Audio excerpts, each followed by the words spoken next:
એટલે બધાને સાંભળવી છે ને? મારો અવાજ બધાને આવે છે? Very good. એક ભાઈ હતા, એ ભાઈ સવાર થયું 9-10 વાગ્યા અને ચાલવા નીકળ્યા.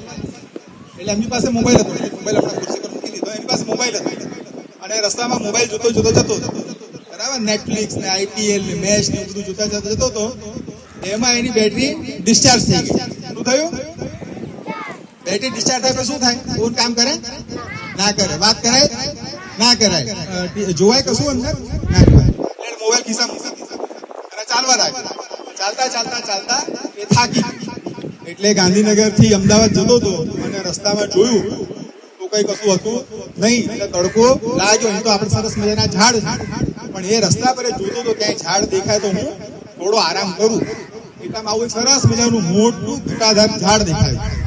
એટલે એને બહુ આનંદ થયો કે હાશ, ચલો ઝાડ મળી ગયું. એટલે ઝાડ નીચે જઈને બેઠો. એને લાગી હતી તરસ. શું લાગી હતી? તરસ. તમારા બધા પાસે પાણી છે? હા. એની પાસે બોટલ નહોતી, મારી પાસે બી નથી. એની પાસે પાણીની બોટલ નહોતી. એટલે ઝાડ નીચે બેસીને બોલ્યો કે જો મને પાણી મળી જાય પીવાનું તો બહુ સારું. એ જેવું એટલું બોલ્યો ને એટલા પછી ઝાડ પરથી પાણીની બોટલ નીચે પડી.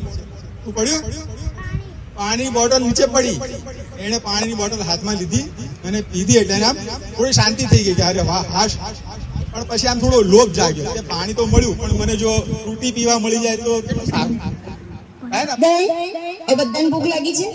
મને બધા જોડે બહુ જ મજા પડી. ભાવનાબેન ખૂબ ખૂબ આભાર, મને અહીંયા આમંત્રિત કરી. સમગ્ર ટીમનો આભાર. અને ઓવર